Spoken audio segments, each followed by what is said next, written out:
오늘은 시장 분위기에 맞게 오늘장 MVP 대신에 긴급 점검으로 준비해봤습니다. 오늘 함께 분석해 주실 분 소개해드려야죠. 토마토 투자클럽의 조용구 전문가 모셨습니다. 안녕하세요. 네, 안녕하십니까.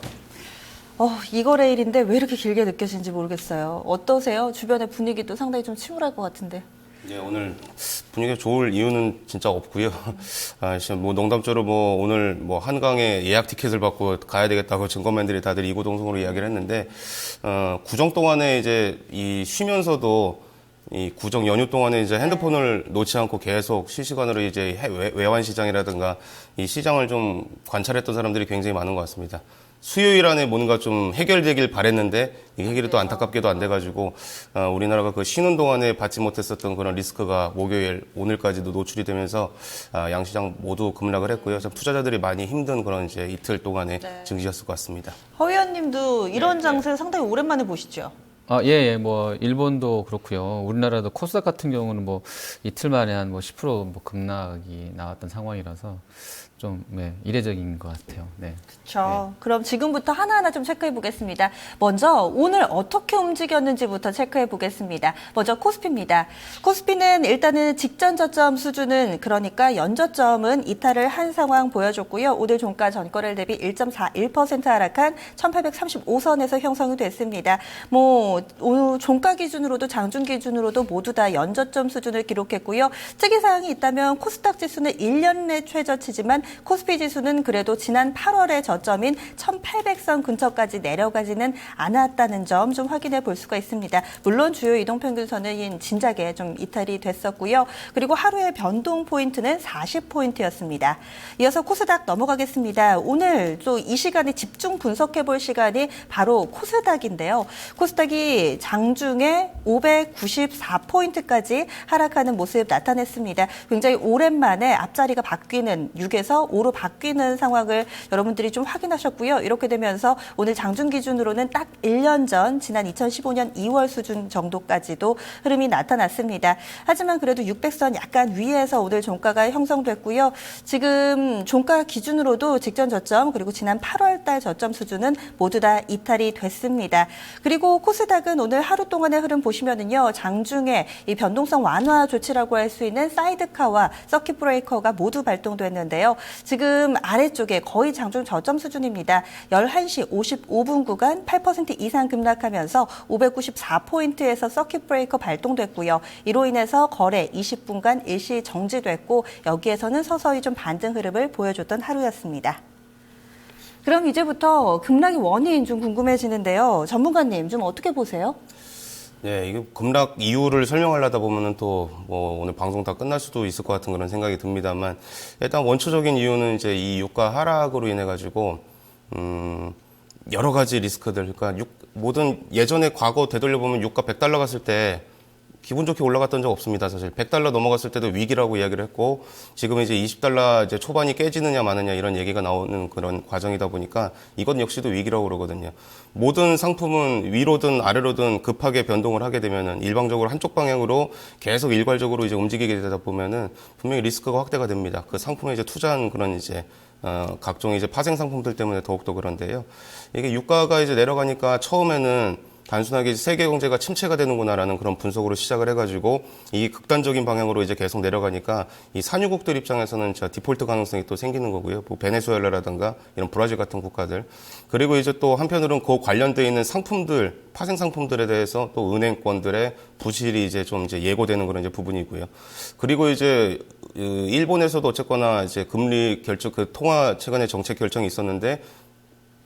엔화가 오히려 강세로 가버린단 말이에요. 이게 또 희한하게. 예. 그 주식시장에서 또 이제 급락을 하다 보니까 거기서 나타나는 현상 자체가 또 이제 안전자산으로 이제 복귀를 해야 된다. 금값이 최근에 20% 이상 급등을 했습니다. 안전자산 쪽에 이제 뭔가 강력한 선호 현상이 나타나고 있다는 거고요. 그러다 보니까 조금 이따 또 나올 이야기입니다만 그래서 오늘 코스닥 시장이 좀 직접적으로 타격을 받는 게 있다.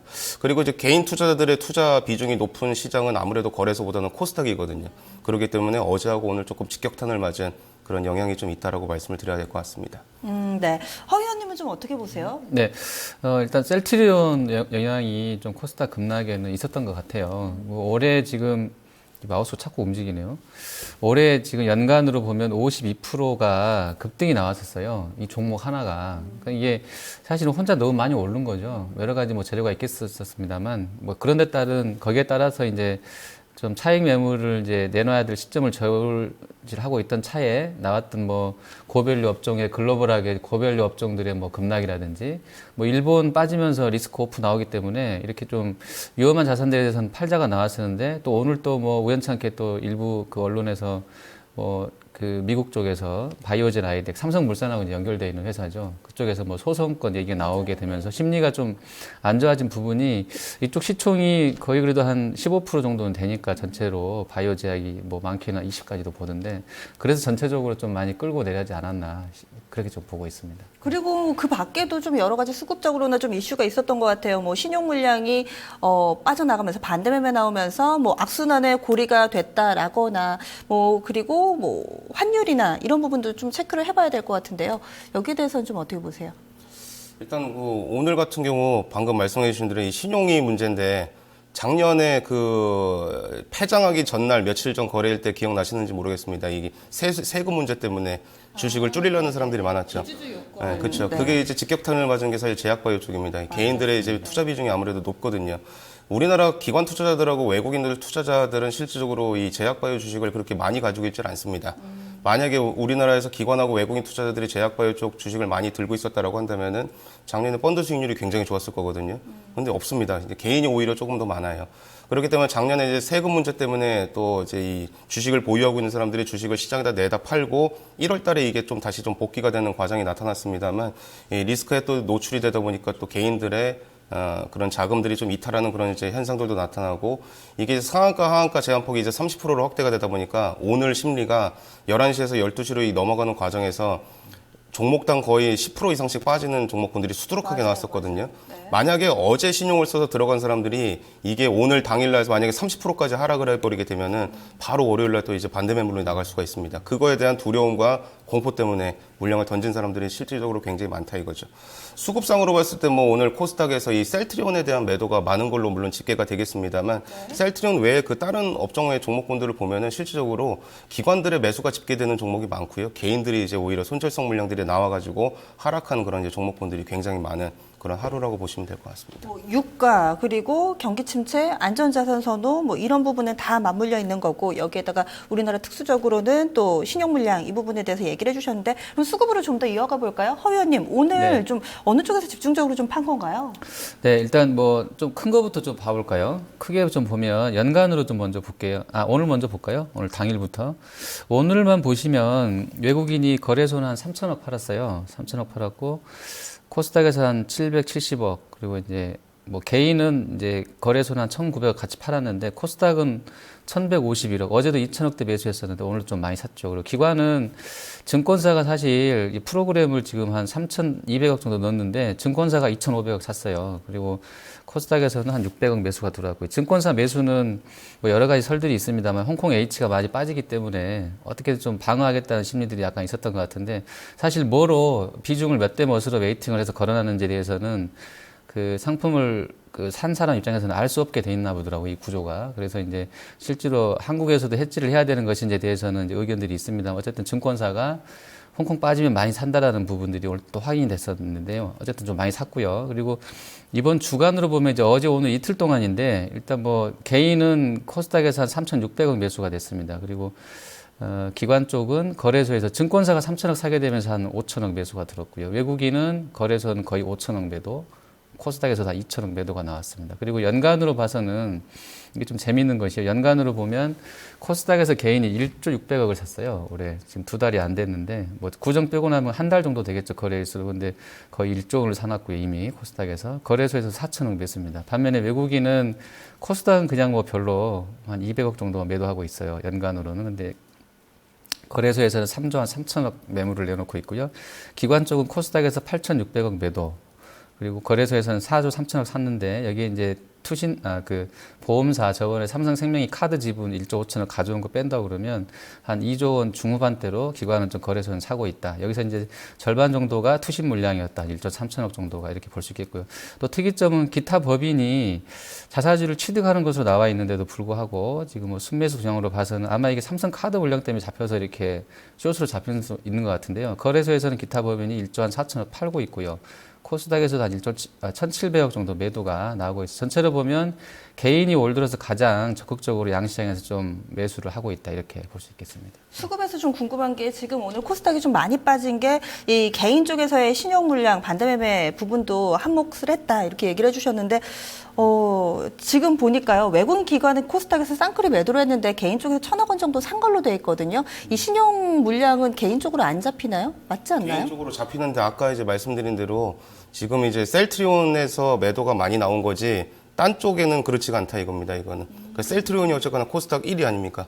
여기서 나오는 매도 물량이 엄청났습니다. 기관하고 외국인들이 이 종목에 대해서는 어쨌거나 개인들이 좀 적극적으로 샀는지는 모르겠습니다만 그 바깥쪽에 이제 배치되어 있는 그런 이제 종목군들 같은 경우는 오히려 기관들의 뭐 기관 내지는 이제 외국인들의 매수가 들어왔는데도 불구하고 뭐 5% 10%씩 빠진 그런 이제 종목들이 허다하다 이거죠.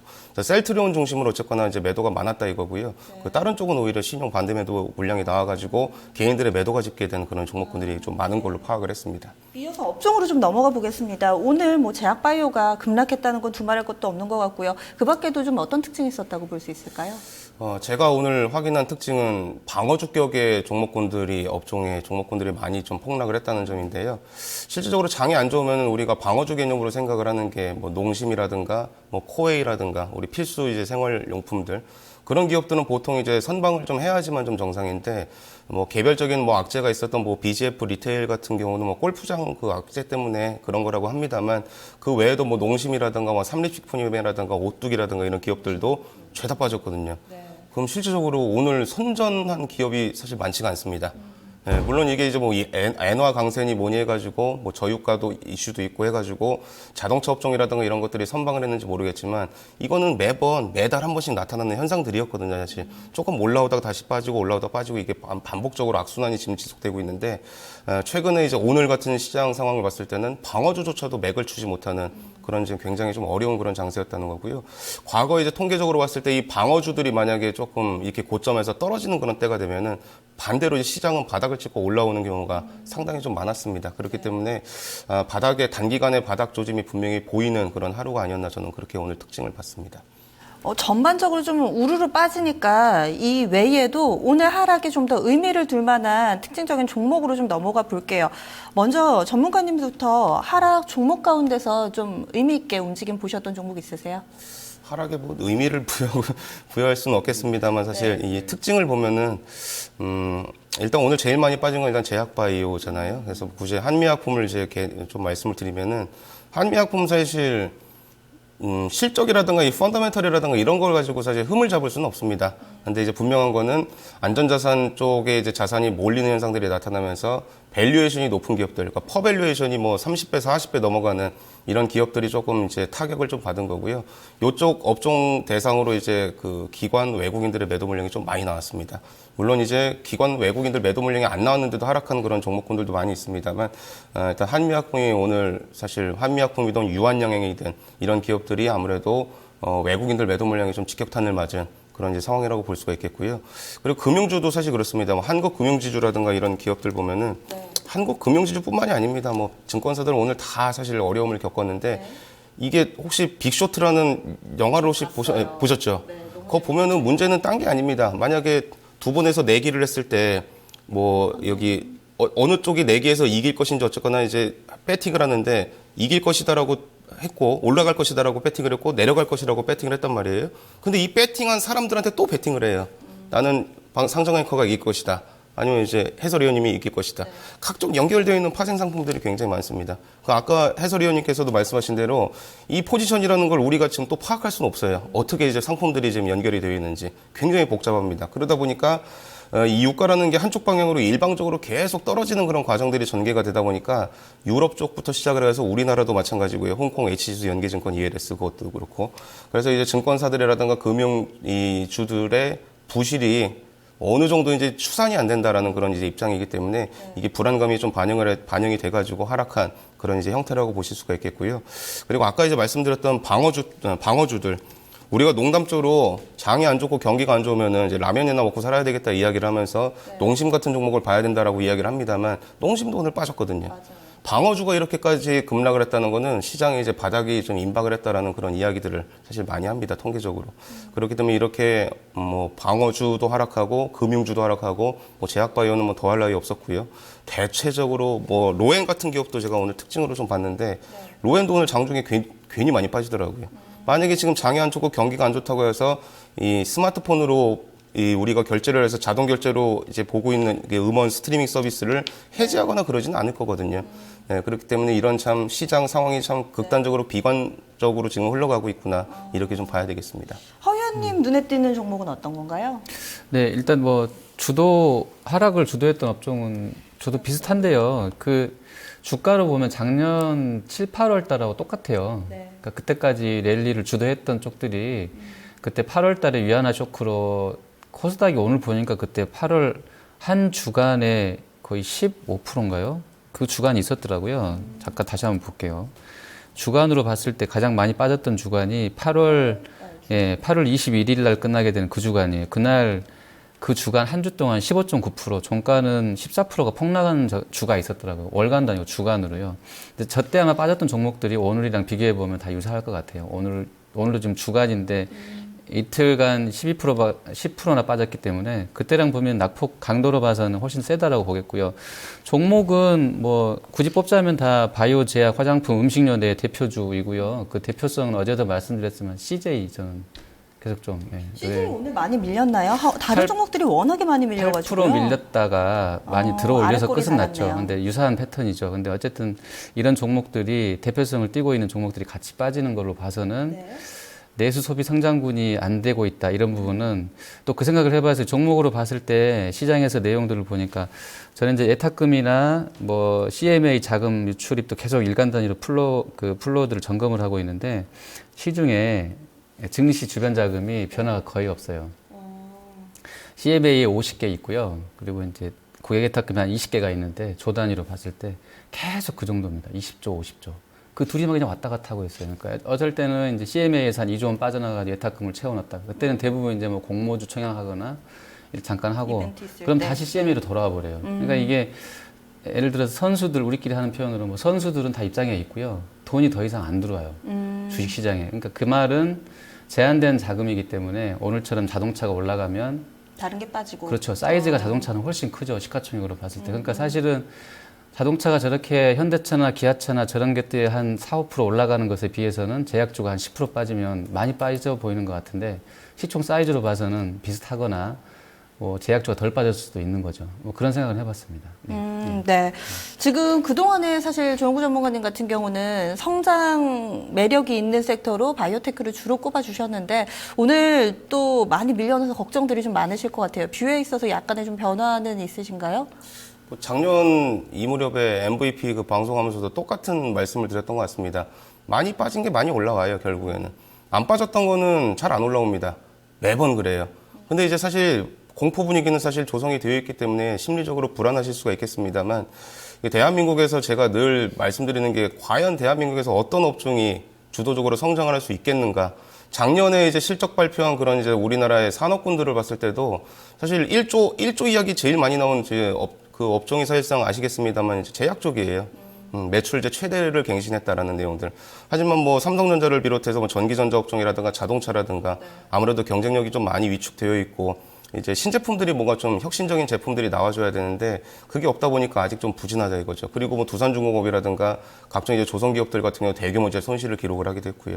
그렇기 때문에 지금 심리적으로 굉장히 위축되어 있고 어려운 거는 사실입니다만 작년과 유사한 패턴이 나올 가능성이 저는 높다고 봅니다. 이쪽에서 오히려 기회가 올 것이기 때문에 사실 지금 주식을 보유하고 있는 분들 입장에서는 굉장히 심리도 위축되고 좀 공포 분위기에 휩싸여 계실 테지만 가지고 있는 주식을 지금 뭐 급하게 팔 필요는 없다고 보고요. 오히려 이쪽에서 작년에 기회를 잡지 못했다라고 한다면 오히려 기회가 될 수도 있다고 생각을 합니다. 그런데 그런 부분이 또 시간, 타이밍을 어떻게 잡느냐에 따라서 약간의 뷰가 달라질 수는 있을 것 같아요, 또. 그렇죠? 그렇죠. 이거 네. 타이밍은 저도 잘 사실 맞아요. 장담을 못 하겠습니다. 이 시장 변수를 시장을 분석하는 방법에 그리고 시장의 이 변동성을 유발하는 요인들이 한 2,000가지가 넘는다고 합니다. 근데 2,000가지 중에서 우리는 사실 전문가들 입장에서는 이 펀더멘털 경제 지표라든가 이 매크로 지표를 보면서 측정을 해야 되는데 심리적인 요인을 무시를 못 합니다. 오늘 같은 경우는 심리가 완전히 무너져 버린 겁니다. 아까 이제 해설위원님께서도 말씀하신 대로 이 셀트리온이 갑자기 무너져 버리니까 그냥 제약바이오로 그냥 도매급으로 다 묶어가지고 다 갖다 팔아버린 거예요. 근데 그 중에 이제 찝어보면 오히려 오늘 파미셀 같은 기업들 같은 경우 보면은 오히려 기관 외국인들이 샀어요. 근데 주가는 9%가 빠졌습니다. 개인들만 그냥 또 던진 이런 이제 기업들도 많이 있다 이거죠. 타이밍은 그래서 제가 감히 이건 잡아드리기 좀 어렵습니다만, 뭐 오늘 내일 당장, 뭐 다음 주 월요일부터 당장 해결된다라고는 장담을 못 해드리겠습니다만, 한 방에 어느 타이밍을 찍어서 겨냥을 하기보다는 차라리 천천히 접근을 조금 해보시는 게 낫고, 가지고 계신 분들 입장에서는 조금은 이제 이 악물고 버티는 것도 좀 필요하지 않을까 생각합니다. 큰 그림에서 보면은 되는 산업이라는 데는 전혀 또 그대로 이 뷰를 좀 가져가시는데 조금 전에 저희 일부에서도 내일장 미리 보기에서도 약간 언급 나왔던 부분이 단기적으로는 또 앵고 수혜주들이 시장에 대안이 되지 않을까 얘기가 좀 나왔고 오늘은 또 자동차 IT나 이쪽으로 좀 매수세가 좀 몰렸는데요. 상승해서 하는 업종 관련해서 좀 이야기를 나눠볼게요. 그러면은 당분간은 이 부분이 시장에 대안이 될까요? 좀 어떻게 보세요?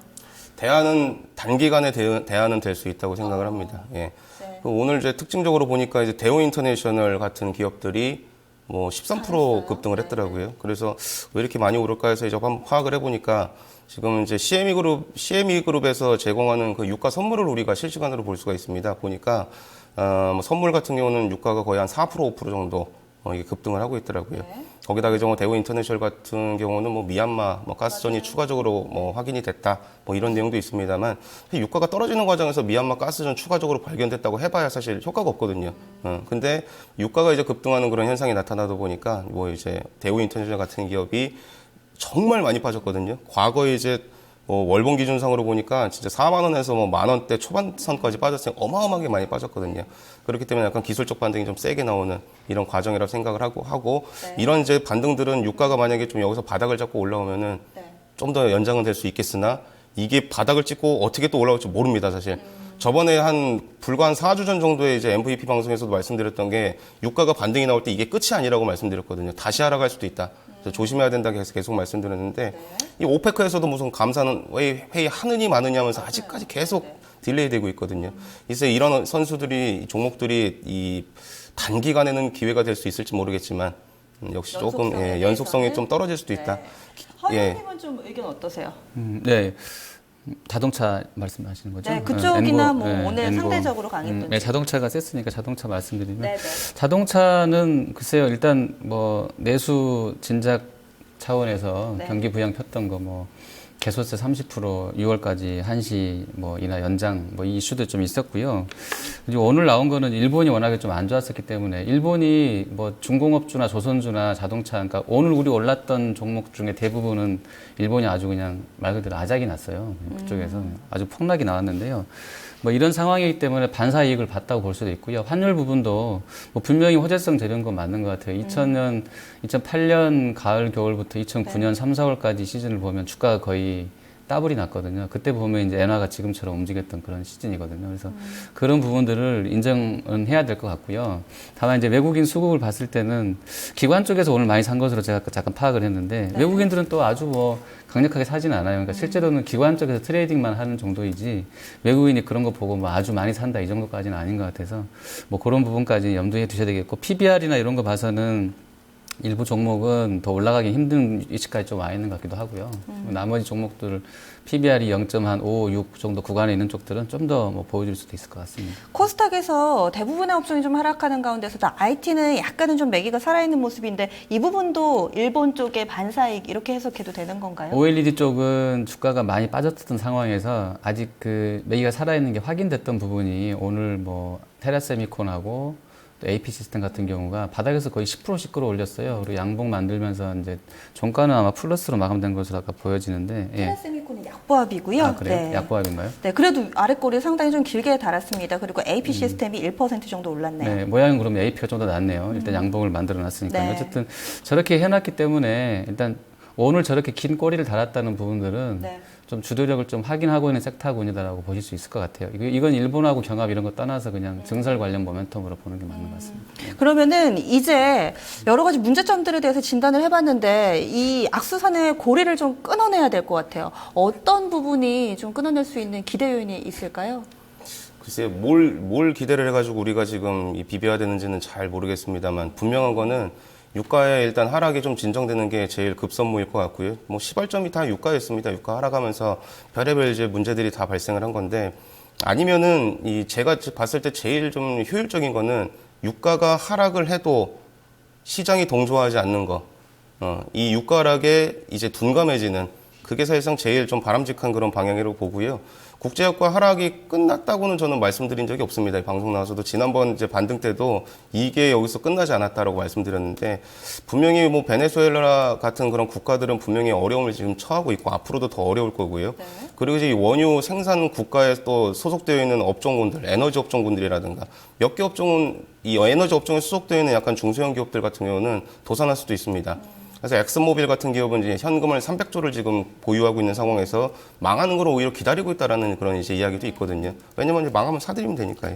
네, 그렇기 때문에 분명히 누가 하나가 좀 쓰러지지 않는 이상은 이게 쉽게 해결되지는 않을 것 같고요. 그 과정에서 조금 어려움은 조금 더 연장될 수 있다. 하지만 악재라는 것은 계속 이제 시장에 반영되면서 맞다 보면은 둔감해집니다. 우리나라가 과거에 이제 대북 리스크가 부각되면 시장이 완전 박살이 났던 적이 굉장히 많았었는데 지금 이게 예민하지만은 않거든요. 물론 지금 현재 상황은 안 그래도 안 좋은 상황인데 또 대북 리스크까지 이제 겹쳐서 부각이 되니까 이게 더욱더 예민하게 느껴지는 거지, 장이 좋았으면 지금 대북 리스크가 심각하게 받아들여지지 않았을 거예요, 분명히. 그렇기 때문에 제일 좋은 건 이 국제유가 하락을 하든 어찌됐든 간에 시장에 조금 동조하지 않고 이제 조금 둔감해지는 그런 걸 기대를 해봐야 되고요. 그리고 잘 아시겠습니다만 유가가 사실 뭐 수요가 조금 부진한 것도 물론 있겠습니다만 공급 과잉 문제가 분명히 있거든요. 그러면 실질적으로 이제 감산을 하면 해결이 되는 문제인데, 그보다 더욱 중요한 거는 이 원유를 이제 최대로 좀 소비하는 그런 국가들의 경제 펀더멘털이 건강한가 그렇지 않은가. 그러다면은 사실 중국의 경제 지표들을 매번 꼼꼼하게 관찰하는 게 중요합니다. 제조업 같은 경우는 최근에 예상치를 낮춰놨는데 낮춰진 예상치보다 좋았거든요. 서비스업은 오히려 굉장히 좋았습니다. 근데 서비스업 좋은 거에 대해서는 시장에서 사실 부각이 안 되고 있어요, 실질적으로. 그래서 중국이 이제 그 소프트 랜딩을 할 것인가, 하드 랜딩을 할 것인가, 이것도 계속 좀 이제 우리가 관찰을 해봐야 될 것 같고요. 그리고 한 가지 더 말씀드리면 지금 사실 옐런 의장도 그렇고, 뭐 마리오 드라기 총재도 그렇고요. 이 신뢰가 추락했습니다. 이 통화 정책에 대해서 뭔가 좀 확실한 뭔가를, 예전에 이제 버냉키 때처럼 확실한 뭔가를 한 방을 날려주면 좋은데 그게 아니에요, 지금. 이럴 수도 있고 저럴 수도 있고. 뭔가 옐런이 한 번 빼고 얘기한 듯한 느낌이 좀 있긴 해요. 그렇죠. 뭔가 확실한 뭔가를 하기 위해서는 리스크가 떠안아야 되기 때문에 그 부담이 있을 겁니다. 이런 이제 그 정책 당국들의 조금 공조와 그리고 이제 확신에 찬 뭔가 정책들이 좀 발표가 되어야지만 시장이 돌아설 가능성이 좀 생기지 않겠는가, 그렇게 좀 봐야 되겠습니다. 허 위원님이 보시는 해결의 실마리는 좀 어떤 건가요? 네, 실마리는 뭐 시장이 키를 쥐고 있겠죠. 근데 이제 인덱스로 제가 단기간에 좀 보고 있던 것이 N 달러하고 유가인데요. N을 아주 뭐 몇십 년짜리 길게 켜보니까 지금 이제 112레벨이잖아요. 어제 111까지 갔다가 112에서 지금 지지받고 있는데, 이 112엔선이 깜짝 놀랄 준비하셔도 됩니다. 112엔선이 무려 23년짜리 지지 저항선이에요. 엄청난 겁니다. 네. 112엔 선이 그러니까 깨지면 절대 안 되는 선이에요. 112엔 라인은 그만큼 강력한 지지 저항선입니다. 여러분들 잘 메모해 놓으십시오, 이거. 23년짜리고요. 유가는 이게 깨지면 110, 108, 105, 100 가는 수가 있습니다. 잘 보셔야 되고요. 112레벨을. 자, 유가는 무려 또 한 번 놀랄 준비하십시오. 유가는 25, 26달러 이 선이 무려 30년짜리 지지 저항 라인입니다. 예. 완전 강력한 지지 저항 라인이에요. 잘 안 깨지죠. 이거 25, 26레벨. 근데 이거 깨지면 안 되겠죠. 깨지면 23레벨, 20레벨, 17레벨, 그리고 그 아래쪽으로는 이제 10, 15 이렇게 보이고 있습니다. 요거 일단 인덱스로 잘 보셔야 될 것 같고요. 근데 오늘 장에서는 잘 안 빠졌어요. 요 라인은 지켜지더라고요. 그리고 실마리는 일단 정부 쪽한테 부탁드리고 싶은 거는 다음 주 화요일 금통이 있는데, 지금 국민들 특히 이제 한 500만 주식 투자 인구들이 원하는 거는 금리나 이런 거보다는 한 해 예산의 10%가 들어가고 있는 대북 관련 정책을 다시 한번 진지하게 검토해 주셔라, 이거일 것 같아요. 아마 생각이. 대북 관련 정책들을 한번 다시 검토해야 될 것 같고, 면밀하게 잘하고 있는 것인지 실제로 우리 정부가. 그리고 시장 내부적으로는 실마리는 낙폭하되 매력이 생겨야 돼요. 근데 코스닥은 오늘 88% 선에서 일단 반등이 나왔고요. 거기가 이제 594선이었죠. 그래서 1차적으로는 이 정도면 됐다라는 사람들이 많을 것 같습니다. 그리고 거래소는 96%선, 1810선입니다. 요게 이제 정황상으로는 단기에 바닥을 확인했다라는 것이 좀 나올 수도 있을 것 같아요. 그리고 해외 쪽 이슈는 사실 사우디가 이란이 증산을 한다고 하기 때문에 양보를 쉽게 할 것 같지는 않아요, 개인적으로는. 그래서 네. 유가는 좀 그렇게 봐야 될 것 같고요.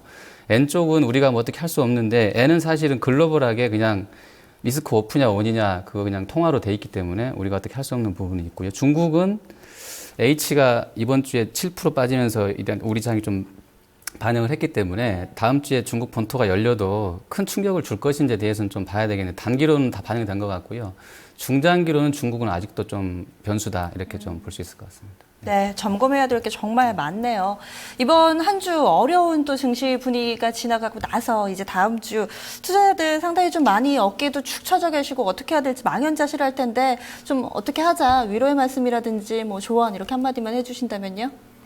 작년 뭐 7, 8월에도 비슷한 유사한 흐름이 있어가지고 물론 이슈는 좀 다릅니다만 어쨌거나 사실 신용 레버리지 쓰신 분들 입장에서는 굉장히 좀 힘든 그런 국면이 될 수 있겠습니다만 그게 아니다라고 한다면은 오늘 주가 어제하고 오늘 주가가 이렇게 폭락할 만큼 기업의 펀더멘털 가치가 훼손되지 않았다라고 한다면은 주가는 결국 복귀가 되게 되어 있습니다. 자연스럽게. 물론 그게 시간이 짧으면 좋겠는데 좀 길어질 수도 있고요. 사실상 상황에 따라서.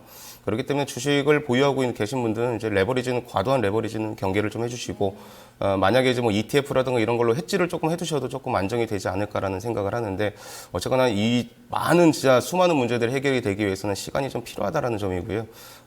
자기 자신이 보유하고 있는 이 종목군들의 이 펀더멘털과 기업 가치 그리고 향후의 성장성 이런 것들을 다시 한번 좀 재분석을 한번 해보시면서 보유하시면서 조금 잘 이겨나가시는 게 어떨까 그렇게 말씀을 드리고 싶습니다. 알겠습니다. 오늘 긴 시간 동안에 또 여러 가지 자세한 내용 전해주셔서 고맙습니다. 네, 고맙습니다.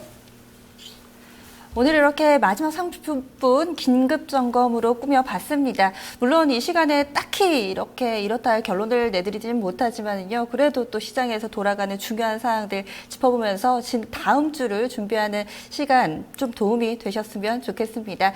이번 한 주간에 상당히 좀 어려웠는데요. 주말에는 좀 마음 놓고 쉬시고요. 다음 주도 만만치가 않을 것 같습니다. 화요일에 국내에서는 금통위도 있고 또 여러 가지 이벤트들 함께 챙겨보시면서 어려운 장세 대응해보시면 좋을 것 같습니다. 지금까지 투자 판단에 대한 도움 말씀 드렸고요. 이 부분 여러분들 투자 성향에 맞게 잘 활용해 보시기 바랍니다. 여기서 인사드립니다. 고맙습니다.